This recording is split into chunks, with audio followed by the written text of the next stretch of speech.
Hey guys, welcome back. Welcome to Thursday. Today is day 5 of our early 1960s, and this is our video lecture for today. Hopefully you guys finished your quizzes yesterday on Wednesday and did your quick writes.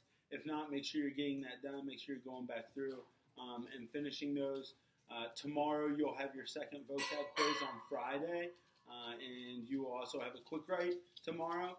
So for today, make sure you're getting through that list 2 of your vocab. Make sure you continue your reading questions. And we got 6 slides here where we're going to talk about President Johnson, his election as the 37th President of the United States. And then we are also going to look at what he did while he was president.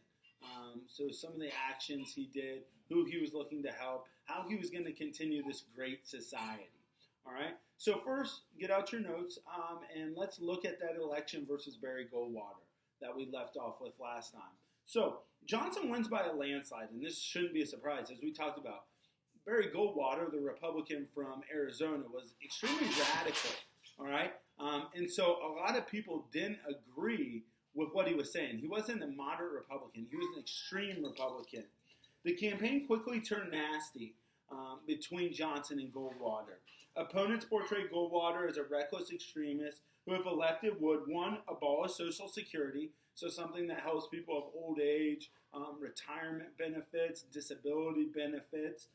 2, they said to take his anti-communist aggression towards the Soviet Union so far as starting World War III. So when people start saying that Goldwater, who, remember we talked about, wanted to take action and wanted to show how strong the United States was militarily and go into these countries and use military force, would start this massive war, that's going to scare a lot of Americans into not voting for him. Even if you're a Republican, you don't want to go to war. No one, I don't think, ever wants to go to war. And so a lot of people are going to be kind of turned off towards Goldwater because they're afraid of him escalating the Cold War into a hot war. Now, obviously, it's kind of ironic that people are so scared of Goldwater starting a war, and then LBJ gets us involved in Vietnam. But he didn't start World War III for us. It was against a country. Now, the war did last for 10 years, and a lot of Americans were killed, and a lot of Americans were drafted in Vietnam. But it wasn't a war where millions of people were killed. It was the United States versus the Soviet Union. Johnson's campaign ran the famous Daisy television ad that scared Americans into voting. And you can actually go back and you can still see this ad. It actually only ran once, the Daisy ad. But it showed a young girl picking a daisy, and it showed a nuclear explosion happen and the after effects that it would have on society. And this ad just affected so many Americans that they didn't have to show it again. So many millions of Americans viewed it and saw the Daisy ad and what would happen if you allowed someone like Goldwater to become president, that it scared people into voting for Johnson. And so it was a very effective tool for Johnson. Johnson beat Goldwater in a landslide, winning 44 states to Goldwater's 6. Johnson won 61% of the popular vote, the greatest margin by any president. And so a little bit of it is Johnson's appeal to the American public.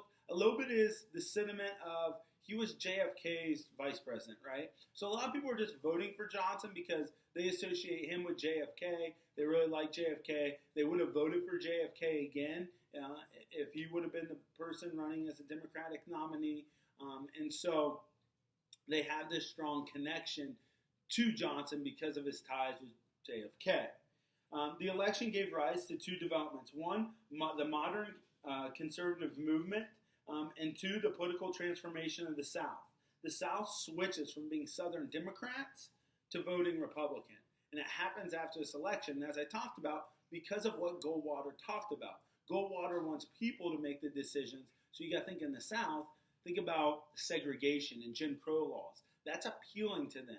So no longer are they worried about being Southern Democrats and going back to being a Dixiecrat. They're going to now become Republicans because if power goes back to the states, then they can remain segregated and they can enforce their own laws. And so what Goldwater is saying is appealing to those southern states. So now, hence why when you see an election run, you see Mississippi and Georgia and Alabama, they're always going to be red. They're going to be Republican.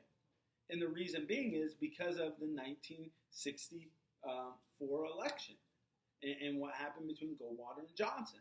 Texas will always be Republican because of this. And so you see this change in ideas. And so this is like when you see campaign ads ran and you see people talking about like, you should vote Republican if you're an African American because the African Americans were freed by a Republican and Abraham Lincoln. Well, the Republican Party of abolition and Abraham Lincoln isn't what the Republican Party became in the 1960s when it switched its ideology because a lot of people in the South that were pro-segregation or for discrimination became Republicans. So obviously those two things don't go together. And so you do see this transformation of political ideology. The Johnson treatment gets results in Congress. Something that JFK struggled with was relating to Congress. He didn't relate well to Congress. He just wasn't accepted by him, and he had a hard time passing a lot of his laws and legislation. Johnson's not going to have that problem because Congress sees him as one of their own because he used to be in Congress. Many of Johnson's bills passed in Congress, unlike JFK's.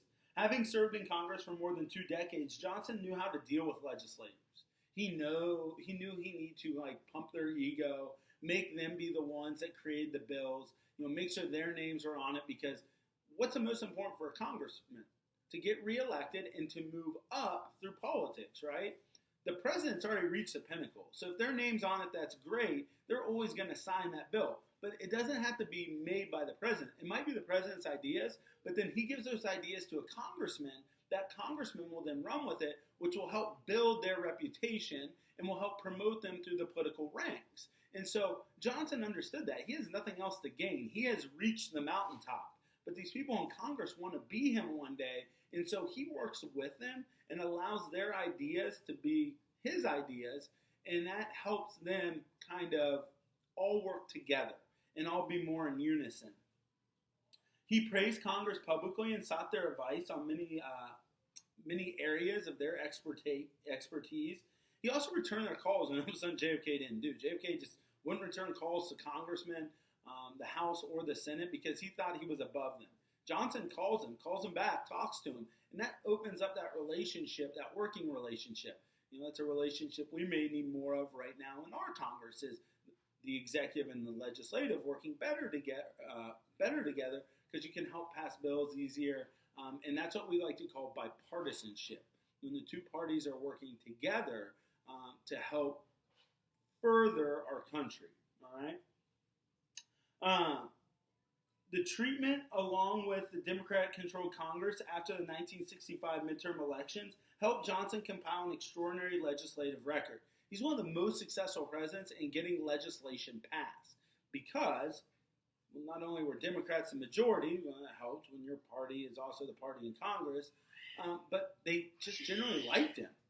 During his presidency, Johnson spearheaded more than 200 measures that passed through Congress. 200. That's a lot. Some of them were really good. Some of them didn't really do a whole lot. But you got to imagine, once we get into Vietnam, a lot of the measures that get through are going to be things that are pro-war. And those are when some of the measures that people start to contradict or start to not like are during his Vietnam time period. One of the things he wants to focus on is ending racial injustice. And that's something that was really prominent with JFK, something that JFK really wanted to kind of stomp out. Johnson envisioned a society free of racial injustice. One of his first priorities as president was passage of Kennedy's civil rights legislation, which was banning discrimination in public accommodation. Johnson signed the Civil Rights Act of 1964 into law. The Civil Rights Act of 1964 was actually JFK's idea, but Johnson's going to make sure this lasting legacy of JFK is signed into actual law. So all these ideas that JFK had are in the Civil Rights Act of 1964, but Johnson's the one that has to pass it, and it passes unanimously because when he goes to Congress and he talks about it, he's like, this is what JFK wanted. This is one of his lasting legacies. This is something that he wants society to remember him for. And so people are going to pass this bill. And when they think of the Civil Rights Act of 1964, they think about JFK and what he wanted to do to help society. In 1965, Johnson signed the Voting Rights Act, which guaranteed voting rights to African Americans. 3 years later, he signed the Civil Rights Act in 1968, which prohibited housing discrimination. So when we talk about the civil rights movement, all these civil rights laws that got put into place, they're all from Johnson. Johnson's the one that spearheads these.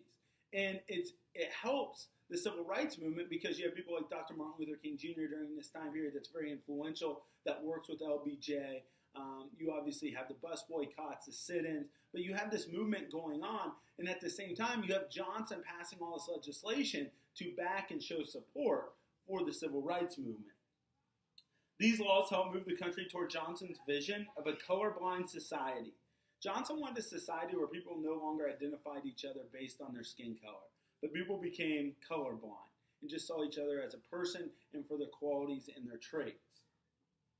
Declaring war on poverty, another thing that JFK wanted to enact, was to end poverty everywhere. Well, Johnson's going to try and do that. Another goal that both Kennedy and Johnson shared was the elimination of poverty. Johnson started this program known as the War on Poverty. The centerpiece of the War on Poverty was the Economic Opportunity Act. This act created dozens of federal anti-poverty programs to help those that were impoverished. One program, the Jobs Corps, worked to teach disadvantaged youth people job skills. So creating programs for helping people get jobs in industries that were in demand, or creating skill trades for people who didn't have an education. So you may be impoverished, you may be struggling, but you're young and we can help you. We can give you a skill, we can give you a trade, and then you can go find a job, and then you are no longer in poverty. You're able to help yourself, and you're not relying just on government handouts. Project Head Start was set up, programs for low-income preschool children. So Project Head Start is a preschool program for impoverished children in preschool to make sure that they can go to preschool and they can start their formal education process, and so that they're not behind when they get into first grade and into kindergarten. Project Head Start, I already talked about that. In 1965, Johnson created the Department of Housing and Urban Development, which is known as HUD, to manage federal programs aimed at revitalizing the urban areas. Improving access to health care was another major aspect. High on Johnson's list of Great Society goals is helping needy Americans gain access to health care. And so this is where we're going to leave off. We're going to jump back into this. But we've looked at some of the areas that Johnson wanted to get into. And in part 2 of our video lecture for today, we're going to talk about health care. And then we're also going to talk about lifelong learning and culture. All right, so stay tuned. We'll be right back.